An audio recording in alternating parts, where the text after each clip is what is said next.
Hablar de la pedagogía de la ley es casi un desafío, o es un desafío.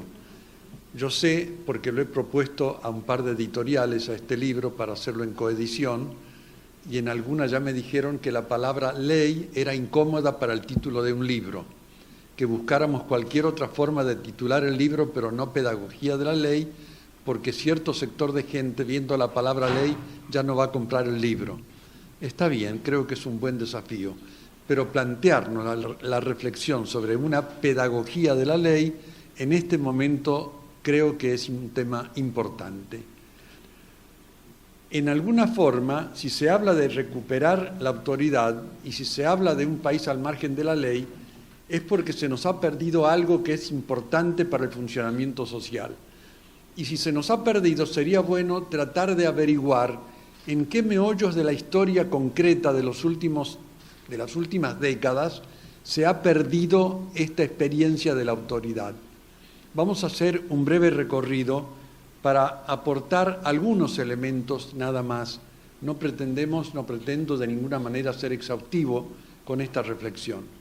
Pero vamos a comenzar diciendo que la pérdida de la autoridad es la queja creciente de los padres.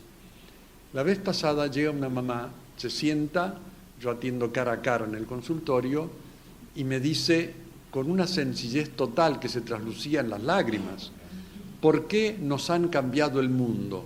Cuando yo era adolescente podía entenderme con mis padres, aunque yo tenía mis rebeldías, tenía mi modo de pensar que se iba emancipando de lo que había aprendido, pero había un modo en que podíamos dialogar en algún momento con mis padres.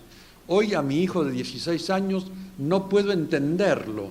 ¿Por qué nos han cambiado el mundo? Pero esta queja de los padres es hoy habitual, salvo aquellos padres que ni siquiera se dan cuenta del problema que tienen. Pero junto con la queja de los padres, vamos a mencionar la queja creciente de los docentes. Hoy en día, los que más recibo de esta problemática de la ausencia de respeto por la autoridad son los docentes. ¿Por qué? Y porque seguramente en los colegios, donde se agrupan 300, 400 o 2.000 alumnos, la cantidad de chicos genera un clima mucho más fuerte de esto que es la ausencia de autoridad, respeto por la autoridad. Los docentes han captado antes que los padres el problema que estamos viviendo de vaciamiento de autoridad. Pero vale mencionar a los dos ambientes, la queja de los padres y la queja de los docentes. ¿Por qué y cómo ha pasado este fenómeno de la desvirtuación del principio de autoridad? Hemos confundido espontaneidad con autenticidad. Y en nombre de la espontaneidad convertida en autenticidad, hemos desvirtuado el sentido de la autoridad como uno de los factores yo considero fundamentales. La espontaneidad es común con los animales, porque es obrar de acuerdo simplemente al instinto, en el caso del hombre, a la pulsión sin regulación racional.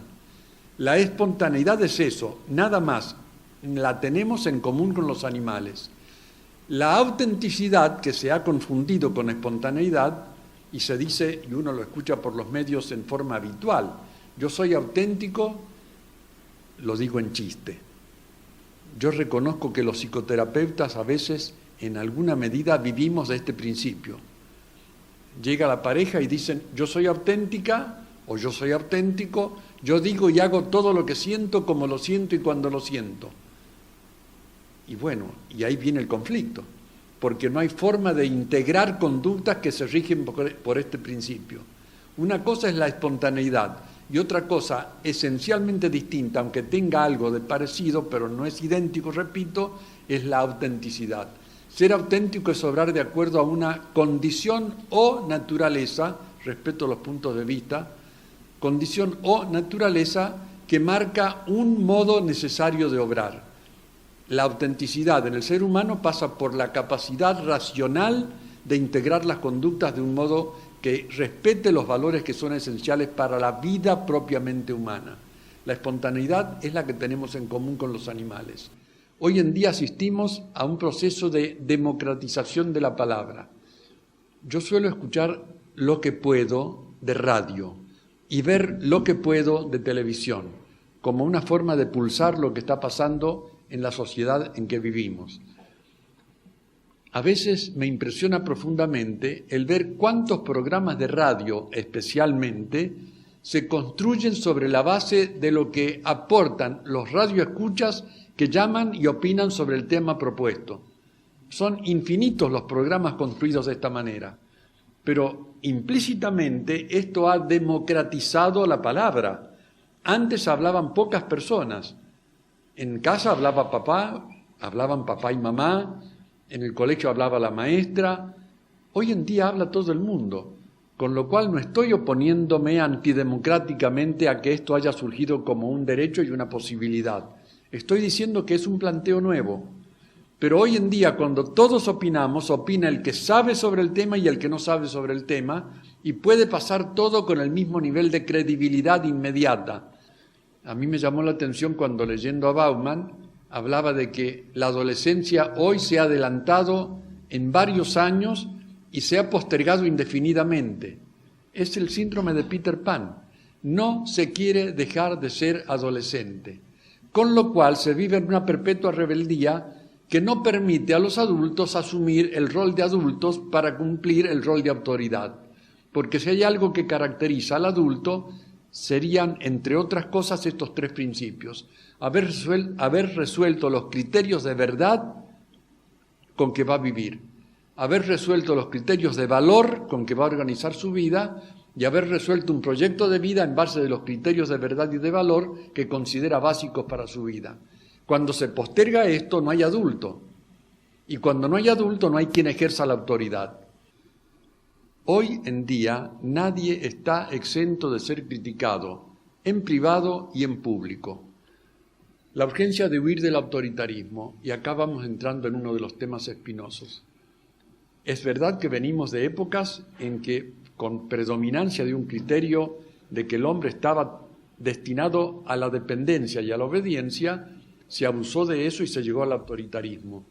Pero para huir del autoritarismo nos pasamos, como es normal en la experiencia humana, a la posición pendular.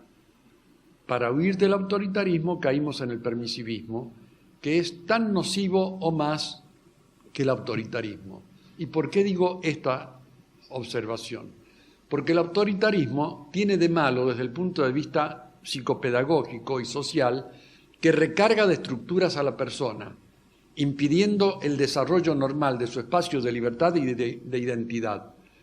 Pero la permisividad genera otro problema en la personalidad del ser que está en educación. Genera la carencia de límites y la carencia de estructuras, que es lo que más asemeja a un ser humano al límite de la psicosis. Toda psicosis propiamente tal, lo que tiene de particular es que se borra el límite entre la fantasía y la realidad. Entonces ya no sabe dónde moverse, se le ha perdido el piso, no tiene dónde apoyar sólidamente sus pies porque no sabe dónde empieza la realidad y dónde termina la fantasía. Cuando un chico va creciendo en un ambiente donde no hay límites porque todo es permisividad, donde no hay autoridad porque todo es permisividad, tiene una estructura tan amorfa que lo aproxima a la carencia de recursos para autogobernarse, precisamente porque no diferencia con claridad dónde termina la realidad y dónde empieza la fantasía de su deseo. Yo nunca les digo que no a mis hijos porque no quiero que sufran la angustia del no. No quiero que sufran la angustia del no. Es parte de la filosofía con que hoy estamos destruyendo el principio de autoridad. El no es parte del sí, porque donde hay un sí, hay implícitamente un no. Toda forma de libertad implica elección, y para elegir no hay otra alternativa que realizar un acto de selección entre lo que tomo como válido y valioso y lo que tengo que dejar porque es menos válido o menos valioso. Si no hay no, es porque tampoco hay un sí claro. Donde no hay límites, difícilmente hay valores.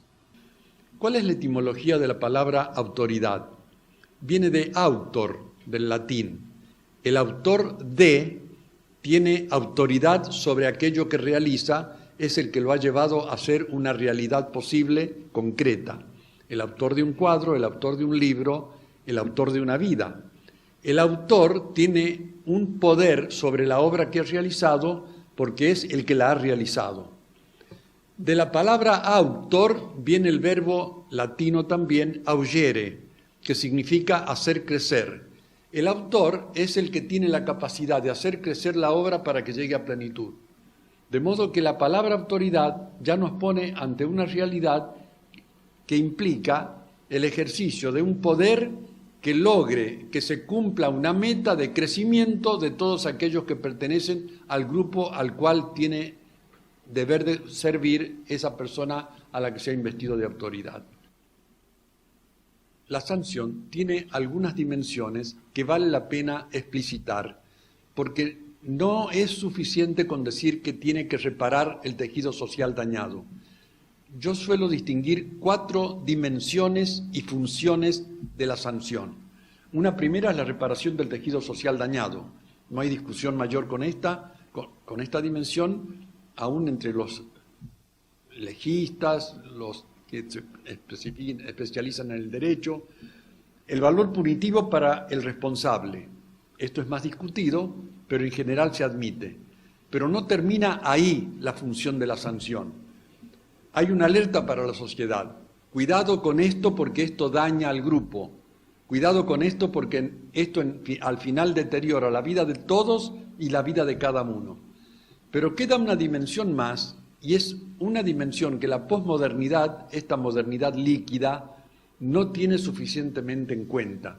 Y vuelvo al recuerdo de lo que dije sobre espontaneidad y autenticidad. La última dimensión que yo quisiera destacar como valor de la sanción, cuando se viola la ley que defiende un valor como bien de la comunidad, es consolidar, reforzar la dimensión positiva de la persona. Y la libertad humana siempre podrá elegir bien y elegir mal. Reforcemos la potencialidad para elegir bien. Esto también es una dimensión positiva de la sanción. No es reprimir, establecer que hay sanciones para quien viola la ley. Es consolidar la posibilidad de que la persona que tiene la ambigüedad propia de un ser libre refuerce los aspectos positivos de su persona y debilite en lo posible a aquellos que lo llevarían a obrar en contra del verdadero bien personal y de la comunidad y personal. La autoridad es un servicio para que funcionen las sociedades, de modo que no corremos el peligro ni del autoritarismo, que sería la autoridad por la autoridad, pura represión, ni el permisivismo, que sería la permisividad por la permisividad, que es el descontrol. La autoridad es un servicio que tiene necesidad estructural dentro de la condición humana. Donde hay sociedad humana tiene que haber autoridad por esta secuencia lógica que he tratado de presentar, ojalá que con cierta claridad. La misma encuesta reducida la he tomado este año, entre el mes de julio y agosto, en menos provincias, 641 chicos, y voy diciendo concretamente los datos. Olavarría, provincia de Buenos Aires, Ciudad Autónoma de Buenos Aires, varios colegios, San Salvador de Jujuy y Termas de Río Hondo, provincia de Santiago del Estero. Colegios de gestión estatal y privada. Total de encuestados, varones y mujeres de 12 a 17 años, 641. Fecha, lo que ya dije. Primera pregunta. ¿Deseas realmente que tus padres y profesores te digan que sí a todo lo que reclamas y deseas? Respuestas. 18,10 que sí. 81,90 que no. Hay una variación de 2 puntos con respecto a la encuesta que tomé 19 años antes, pero la proporción es prácticamente la misma. Lo grave de esto está en el contraste que de nuevo constaté, porque hice la misma encuesta a 2.000 padres, 2.000 y pico, padres y docentes de 2 provincias, nada más, de 2 provincias. Pero lo grave fue que los padres seguían opinando que el 55% de los chicos dirían que sí quieren que los dejen hacer todo lo que reclaman y desean. Y no es verdad. El sí lo daban apenas el 18,10. Y habría que tener en cuenta que de esas respuestas algunas son sensatas, porque ya he aprendido lo que son los límites, pero no me detuve en eso para no complicar las respuestas de la encuesta. Primera pregunta. Segunda pregunta de la encuesta. ¿Mandarías a tus hijos a un colegio donde no hay autoridad real? Acá los chicos se vieron ante un brete distinto.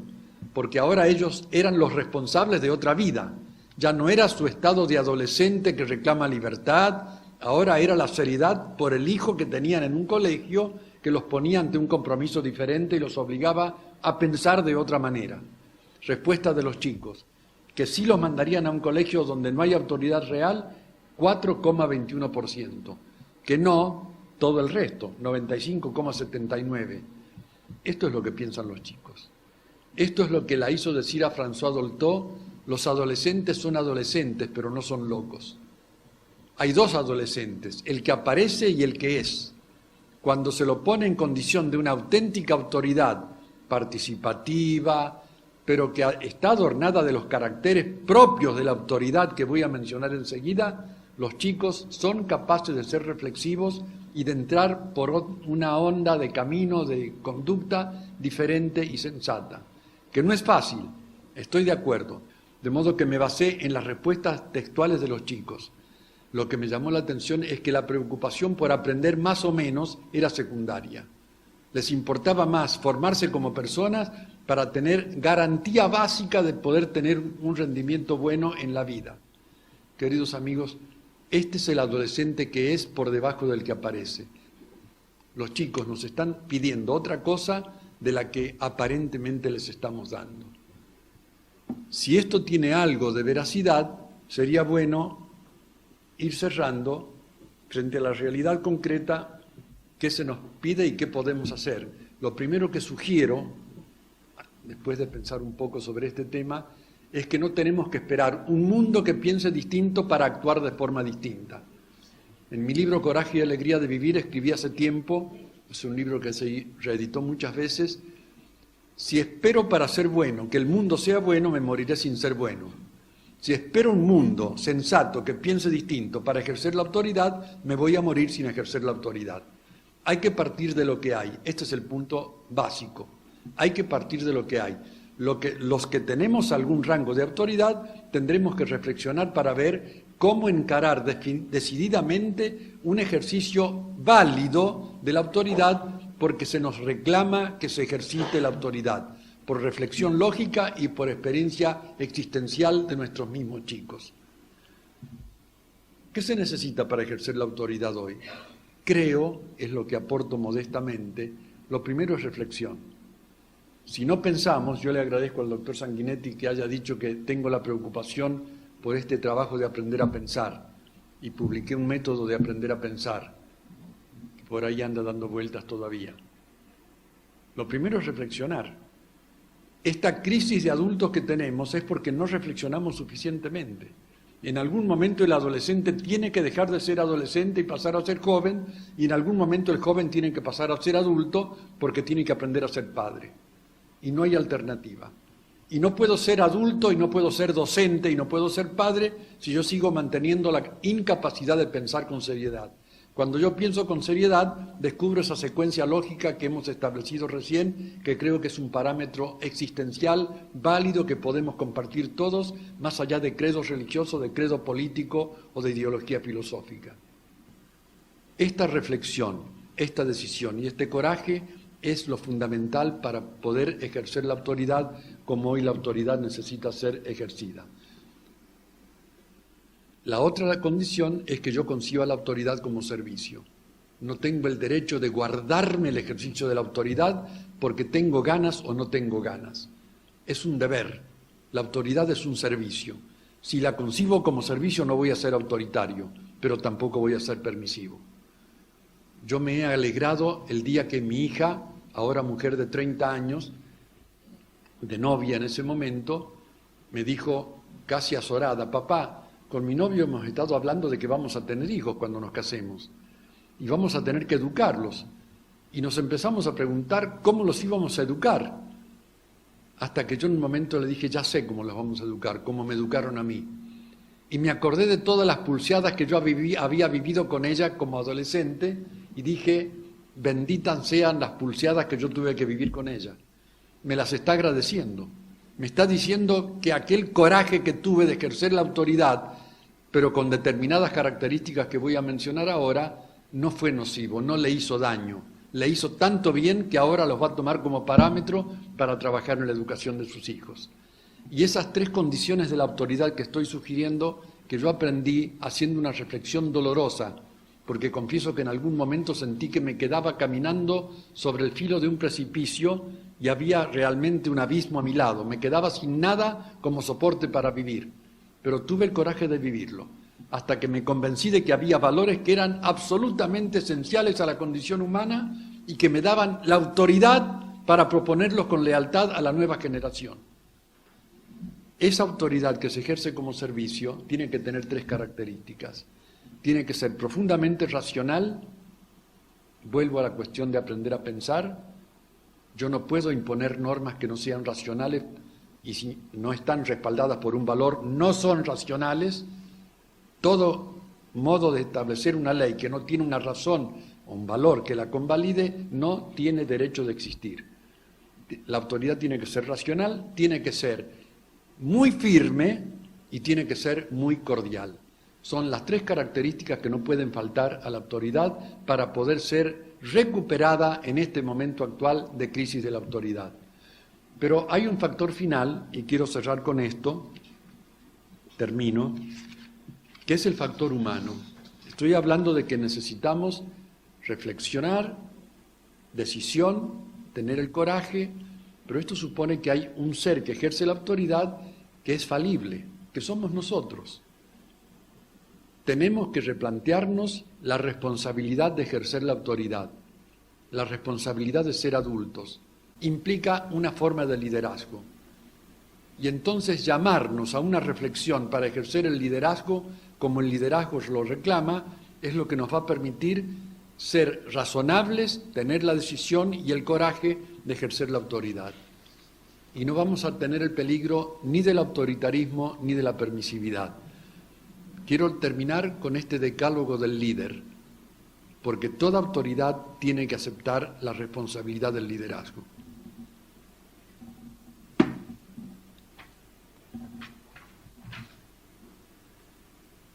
1. El líder es ante todo líder de sí mismo. 2. El líder de sí mismo no anula sus impulsos y deseos ni vive dominado por ellos, sino que los encausa y los gobierna con sensatez, realizando los valores que lo identifican. 3. El líder es capaz de sensatez porque sabe pensar y no vive sumergido en el vértigo. 4. El líder es portador de paz porque su centro está en su interior y no en los otros ni en las cosas. 5. El líder sabe decir sí o no cuando corresponde porque confía en la solidez de sus criterios bien fundados. 6. El líder tiene conciencia de que a veces debe discrepar con la corriente del grupo o de la sociedad, pero también sabe que algún día le agradecerán su lealtad con los valores. Con todo el respeto que implica nombrar a una persona. Yo admiro al doctor Sanguinetti en la forma que supo conducir ciertos momentos de crisis del Colegio Nacional Buenos Aires.